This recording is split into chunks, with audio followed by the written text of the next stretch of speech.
tangata he Māori reo he Māori ora he Māori ora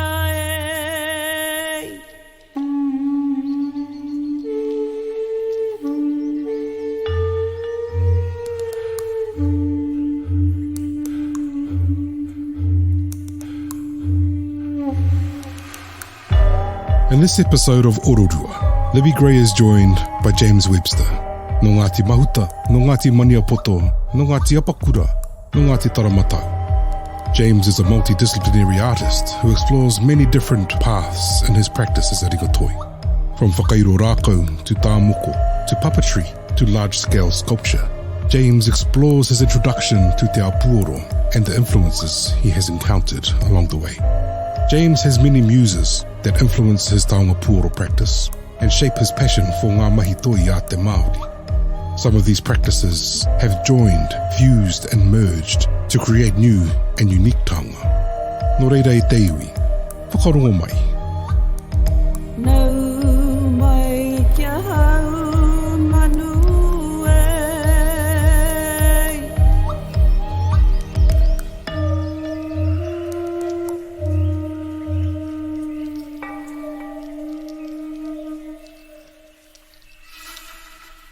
Nau mai hoki mai ki te kaponga o Ororua. Kei konei māua ko Mr. James Webster. E huitahi e kōrirotahi mō tēnei mea te Taonga Pūoro. Kua roa nei a hau kite ana, e rangahau ana, mō e te tungane i o pukenga rawa. Kua mohi o ke au, kua mohi o tātou, kāre te kumare, kōrero mo tōnā ke reka. Gary, this is a podcast and we are here to share the wonders of Taonga Pūoro. E mihi ana ki a koe, e James. Whakamohi o mai, ko ai koe, nohea koe. Kia ora. No te maunga pirongia, no tainui te waka, no waipā te awa, ko pūrikiriki te marae, no te whānau tana. Ki te rātu taha, ko Ngāti Mahuta, no kāwhia kai, kāwhia moana, no omokoroa. Eke mai te uirāta whānau, me te whānau tana. So, koenei tāku e mea kia koutou, kia koe Libby, mō nā kōrero, ka kōrero hia taua te rangi nei. So, that's me, pretty much, from Tainui Waka. I hail from the uirāta whānau, from Kāwhia, and the tuna whānau from Pirongia. And Ngāti Mahuta, Ngāti Maniapoto, Ngāti Apakura, Ngāti Taramatau. So koena tāku. So I grew up in Otahuhu. Wasn't taken back home by my mum till I was about 22. So didn't really grow up a lot with knowing about the taha Māori, my Māori side and stuff, and was a bit of a shock going home back to Kāwhia. Although we had visited Pirongia and whatnot heaps when I was a kid, just passing through mainly because my mum's brother lived there, and we always passed through there and stopped off to see the whānau on our way to Opanake, where my grandfather lived. And both my grandfather and grandmother here kai uerata and mehitana sort of kua nehua ki Opanake. So a lot of my childhood, that was our movements relative to our Māori side. E mihi ana, tino a tāhua i nā kōrero. I actually didn't know. I didn't know you were from all of those places. E mihi ana kia koe.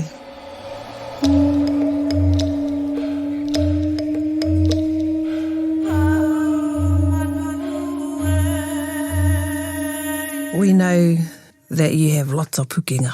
We're going to talk about te taha Taonga Pūoro. How did you get into Taonga Pūoro? Where did that spark come from? Well, I think just as a young man in my 20s, I started sort of, I got a bit of a tap on the shoulder from my tupuna, I was just involved in being brought up in the suburbs and, into my rugby league and, kaupapa like that and, like most young men, drinking and all that sort of carry on. And I went to St. Stephen's as well, and so that was a little bit of an eye-opener into our Māori in one sense. But it wasn't until I was in my 20s after I'd come through because I left school and did building, so did my apprenticeship in building and stuff, but just got on this quest and went on a bit of a pilgrimage, sort of looking for myself, I suppose, as a young man. And ended up at this place called Omeka Marae, which is in Blenheim.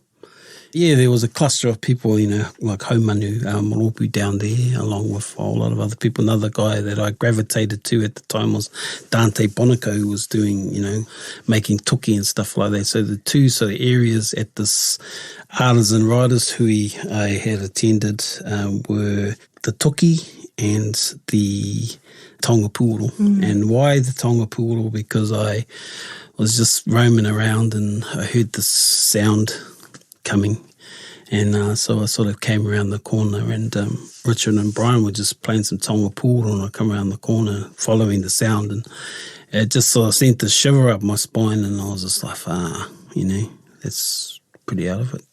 And I couldn't sort of deny the feeling that went through my body, and beautiful. Yeah, so after that, and because I was on sort of searching and on a bit of a pilgrimage, I returned back to Waiheke where I was living at the time, and started visiting the museum over in Auckland, and started looking through the cases, and I'd go home and, bit of a crafts person, I'd just start doing and trying to replicate these instruments and whatnot. At the same time, I was going over to the university and sitting on some papers with Paki Harrison, doing some whakairo papers. I wasn't registered or, in the university, but interested in the kaupapa. And then also visiting Dante and learning how to make tuki and whatnot. And sort of that's how I sort of got into it. I was sort of like mucking around with Pūoro for about 2 years before I was invited to a haumanu kaupapa at the Teachers Training College. Can't even remember what year, it was in the 90s. And then that's where I was introduced, officially to sort of haumanu and Herene and the haumanu crew, and met my good friend Warren Warbrick as well. And sort of we've all been sort of thick as thieves ever since. And been on the journey of Taonga Pūoro and loving the magic of Taonga Pūoro and the sounds and the textures and the shapes and the wānanga and, that over the years. You have, wa tō wai tia ngā kōrero I tēnei rangi, but you have a pukenga, you have so many pukenga, and I guess we all do. I see more of your pukenga in Te Ao Toi as an artist, tā moko artist, a carver. You have done carpentry, building whare, anything to do with your hands, and Taonga Pūoro is just another notch on your belt, I guess. In terms of Taonga Pūoro, what aspect of Taonga Pūoro do you feel you specialise in? Te ao Taonga Pūoro. Te ao Taonga Pūoro. I think at heart I'm a bit of a tutu, and I think that's why I'm a bit of a tutu. I'm a jack of all trades and a master of none, and people say, you should be concentrate in one area, and I say, well, maybe so. Why, when we can have it all? In some situations that's true, but I think variety is the spice of life. So life's led me to find interest in other aspects of the gifts that have been passed down to me. And I think it's just becoming aware of those things. So when you say, is there anything in particular in Taonga Pūoro, I'd say, well, Taonga Pūoro in general Yes. is where it lies for me. And anything, you know, as you sort of educate yourself and you sort of grow, the kōauau was the first thing I was sort of introduced to. And then so, you know, learned about the kōauau, and then it's like, oh, you know, but bored with that now, what's next, you know? So then you learn the next, you know, porotiti, oh, yeah, okay. So you learn a bit about the porotiti, and it's like, oh, yeah, what's next? Oh, you know, pūrere hua. So you just start, you know, building up this sort of body of understanding and knowledge. And I think, you know, one of the greatest teachers is the practice of your art, you know. You know, so you can be a player, which is great. But just for me personally, I think when I deliver kōrero to people, you know, you can talk about the instrument, the material of the instrument, sort of whakapapa of instruments, you know, where things come from, how they're constructed internally, externally, and then all the pūrākau and whakapapa and kōrero that go with it.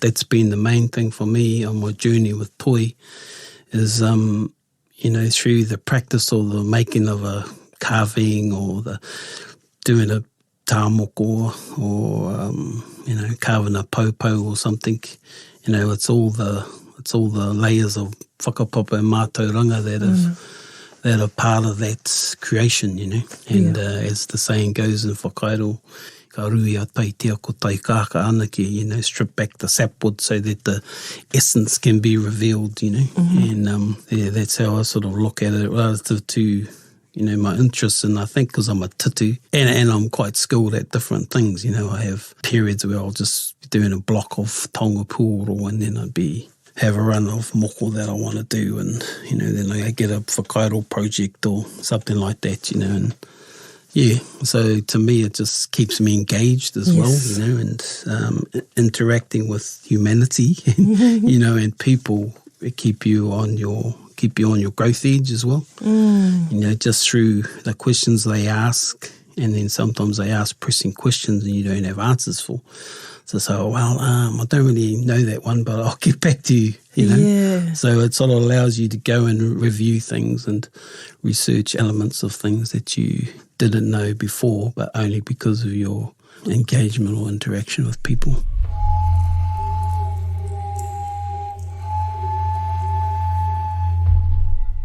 Your space in Taonga Pūoro was very much with the Richards, with the Hiranese, in the revitalization ara or journey or phase, where in order to revitalize something you need to do it consistently, right? And so the practice, the whakatangi o te pūoro, is at the puku of the mahi that you do in Taonga Pūoro. And then the generations coming after you, such as myself, I feel that the whakatangi pūoro is already embedded. And the next part to that is how do we use it in our ao Māori? And I'm really excited to see where Taonga Pūoro goes with our next generation, where the practicing of the mahi and the embedding into ao Māori is already embedded in them, and what Taonga Pūoro looks like in years to come. Do you have any mains or gems that are your go-tos when you are talking about Taonga Pūoro or sharing Taonga Pūoro, presenting, teaching? What I do like to do a lot of the time is share a bit of the revitalization process, because people, you know, sometimes you say, you know, you mention Heredy's name or something, and, you know, sort of the younger generation, oh, who's that? Or even Pūoro players sometimes, you know, like you think, oh, who are those fellas, you know? And I was like, hey, haven't you done your research? You know, it's like, eta. Yeah, so I like to sort of share those sort of, you know, insights and, you know, talk about people like, you know, Rangieri and all those people that were conscious about the revival, you know. They clustered together, and in some ways they were conscious about the revival or the growth and development and the re-establishment of, you know, those tonga back within our, you know, cultural fabric. But like for me, when I think back, like it wasn't conscious for me. I just like I gravitated towards this because they were sort of doing it, and I was like, "Far man, you know, that's really moves me, so I might get involved in that. And then it's not until you're sort of in it that you realise, you know, your contribution to things like that. And then I always say to people, you know, sort of like when I first started out, I'd go and I'd have tutu, and then like 5 years later I'd have a few instruments, and then a teacher from school, I hear you play Taonga Pūoro. I'm like, yep, yeah, I'm a tutu. Yeah, I muck around with that stuff. Can you come and, you know, share the school with my kids? So it's like, yeah. And then, you know, next minute, you know, a year after that, you're a Taonga Pūoro player. And it's like, hang on a minute. Yeah, well, how much does that cost? Nah. I was like, anyway, so you just do what you do, and I suppose, you know, through your deeds, you know, and how you operate in the world, you develop sort of a network of people and collective of like-minded people that are in the same sphere. Yeah. And so you just, you know, go to, and I always just sort of go to where I'm invited, gravitate to where I'm invited to go, and don't necessarily blow my own trumpet, although I do blow my own trumpet. Te pukaia. Te pukaia, te pumuana, tātara, meki.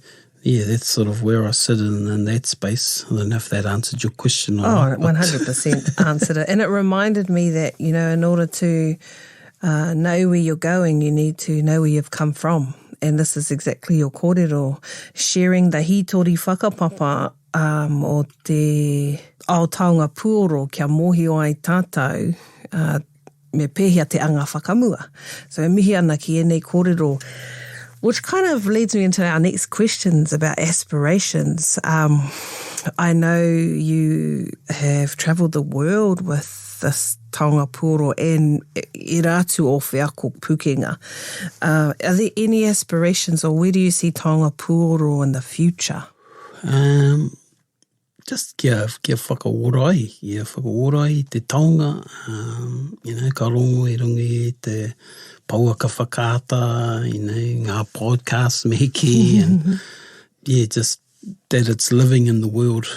You know, I sort of talk about sometimes too, like when we got into the Taonga Pūoro scene, it was just all about making how do you make the Taonga Pūoro? How does it sound? How does it play? And, you know, hea ana kōrero.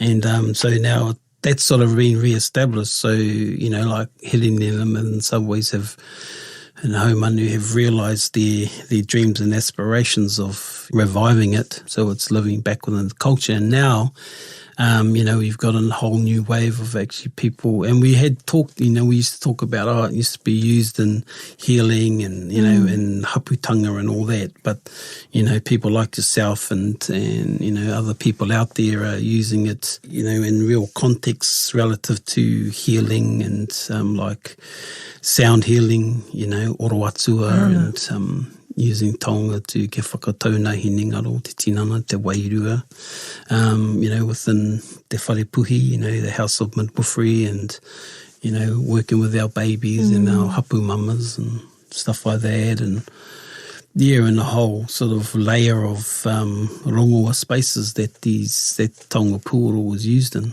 you know, where when we were starting out was just, you know, we were just hungers to make a new instrument, you know, what's next, you know, like just a kid with new toys, you know, like, I want to have, you know, jam that out till I'm hoha with it and on to the next one, you know. So, but now it's sort of, gone into another layer and level, and, you know, there's a lot more recording of our sounds out there on movies and TV programs and just on the radio in general. They still call it the radio. I'm not too sure. It's podcasts now. Podcasts and, you know, Twitter and all those things.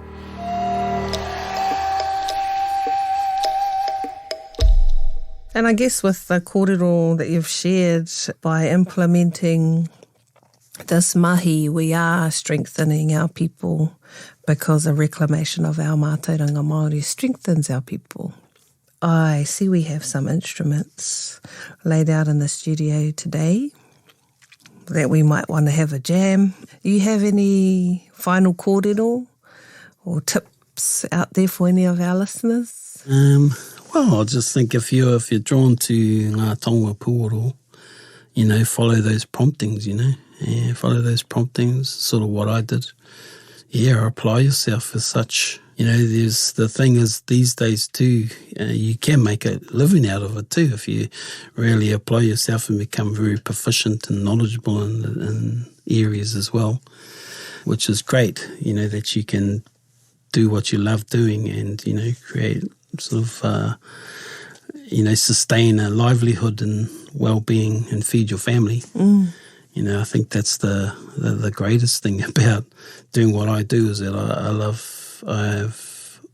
I can support my family and whatnot through the things that I love doing, which is ngā mahi toi. And Taonga Pūoro is right up there on the top of the list for all the things I do. And one reason why that is because out of all the other things I've learnt, it's just that I see it as quite balanced, you know, and it's quite broad and balanced in its mātauranga sort of area. And another reason why I say that is, you know, as an artist, it allows me to touch and feel the materials, to create these instruments, to, you know, have like a relationship with them, create sounds, and, you know, and through that interaction, I can sort of share those sounds and contribute to the, you know, the growth and development of te ao Māori. Kia ora. So I don't know if that's a gem or not, but I just think, man, you know, go for it. Oh, ōkupu katoa he gem. Thank you, James. I wanted to touch on, before we have our jam, I wanted to touch on all of the different walls or the different hats that you hold in te ao Pūoro, travelling the world with Taonga Pūoro, your mahi and mahi a atua with Taonga Pūoro, not just you as a carver or a practitioner, but share with us some of the spaces that you've been invited into. Yeah, well, when I think about that, I sort of share this little kōrero with my kids, you know, like my kids are 15 and 13 at the moment, you know, and because we've dragged them around the country and, you know, and around the world with stuff we've done and stuff we do, you know, they're just saying, no, not another Taonga Pūoro wānanga, you know, sort of stuff. And then I was like, hey, don't knock the kuauau, mate. See this kuauau? This is what puts food on your table. This is what's taken your grandfather, your father all around the world, you know. And so, yeah, you know, and little did I know the day that I picked up a kuauau or made my first bone kuauau that I got from after going to this wānanga. I ended up staying at this house and we had a roast for dinner, you know, and it's like, okay, I'll clean up. And I said, I'll clean up the table. And so I cleaned up the table, and only because I saw the bone from the roast, so I cleaned up all the dishes and everything, and I got that bone, cleaned that bone out, put a couple of wini in there, and then because I was hitchhiking around the South Island at the time, so it was in Twizel that I had made this Taonga Pūoro, and standing on the side of the road hitchhiking, you know, trying to play this thing. It took me like 3 months to get some sounds out of it, and only because there was no one to teach me or show me. I just, you know, tried to remember from what I'd seen, but it took me basically 3 months to, you know, I persevered and got it, and that was the start of my journey with Taonga Pūoro, from a little sheep bone from a roast after dinner one evening. So yeah, and places it's taken me, like you say, it has taken us all over the world, but I think my biggest thing was when my horomana, myself, Hinemoa, and our 2 kids, we took a kaupapa over to this World Puppetry Festival. As you know, we sort of do karitau as well, and I've created these things called karitau Pūoro, which are all based around my journey with Taonga Pūoro. And I remember back at one hui with Hidden, they were talking about the performance of Taonga Pūoro with karitau. And I was like, what's a karitau? You know, and then I think I just got to a certain place in my career with Taonga Pūoro that how can I, you know, sort of grow a bit more and contribute more to te ao Pūoro. And so I looked into the art of karitau. And so my whole idea was to create these karitau based on my understanding and knowledge of Taonga Pūoro. So I made a karitau out of a putorino, put arms on it and made it move and stuff like that. And through my practice with whakairo and moko and stuff like that, I embellished them all with kōrero. So the whole idea is that, which still needs to sort of develop and happen, is to use these taonga as like a talking tool. So you can use the whakairo, you can use the sounds, you can use the shapes, and then so I built them all around, like different whānau or atu of Taonga Pūoro, hine pū te hue, made out of a hue, and raukatauri, was in the shape of a putorino, which is also based on a putorino that's in the Auckland Museum that Hereni talks about as well, sort of seeing in there, and he wrote that song Taku Putorino. Yeah, which prompted him to get into sort of looking at Taonga Pūoro, whose lips will touch yours and how will your stories be told, if we leave you in a glass case, basically. We need to take you out of there and let your voice sing and, tell your stories. And so we organised this huinos to go to, it was called the World Puppetry Festival. So we took our kids in a little production to there, and that's my greatest sort of like experience with travelling with my art forms that I could take, go with my family and share our culture in Poland, of all places. Wow. And but at that festival too, there were cultures from all over the world. And before I got into the karitau thing, the world of puppetry was just an unknown sort of thing to me. But the world of puppetry in general too is amazing.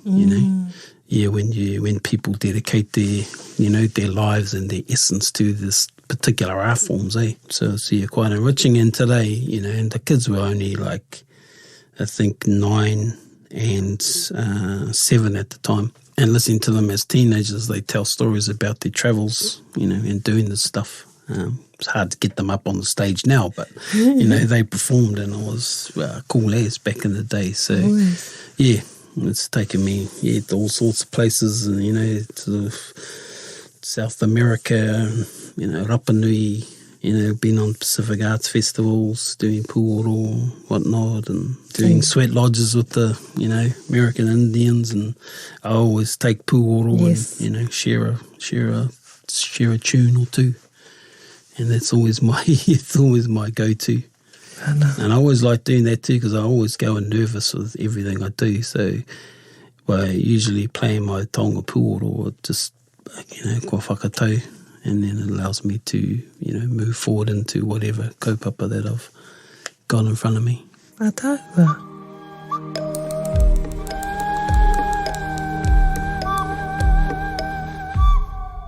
Should we have a jam? Yeah, why not?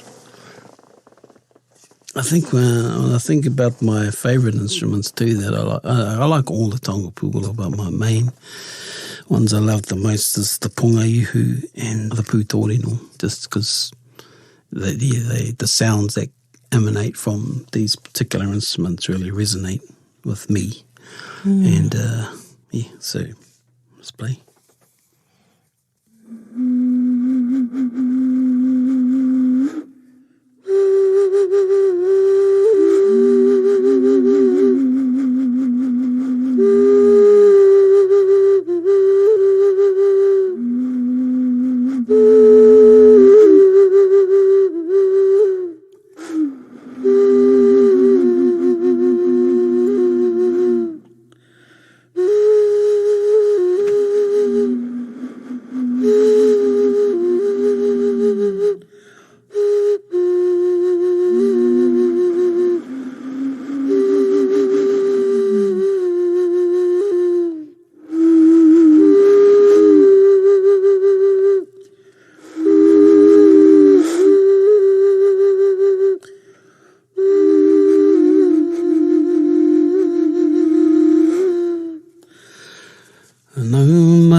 Pute hue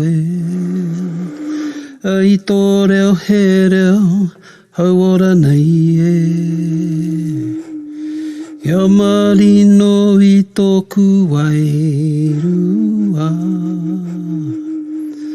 Hei oranga ki te iwi e.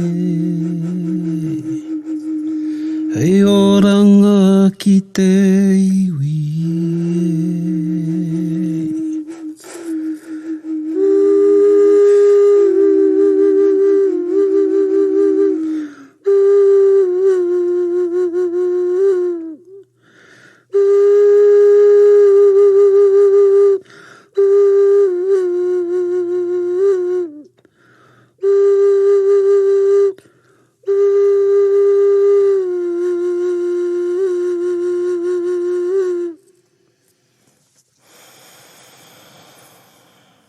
E mihi ana ki a koe, James.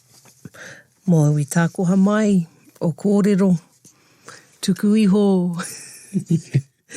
O kōrero, o te ao Pūoro, e mihi ana. No mātaua no te whewhi. Kia honotahi, māua i tēnei rā. Waihoki mātou, tātou, ngā kaiwhakarongo ki tēnei podcast o tātou i te rangirei. E kore e mimiti te puna mihi ki a koe. O tira ki tō rahi, me o pukenga maha.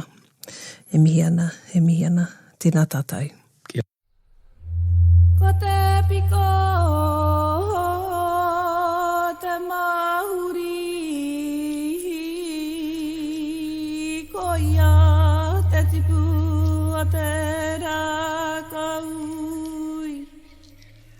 Heri tā tangata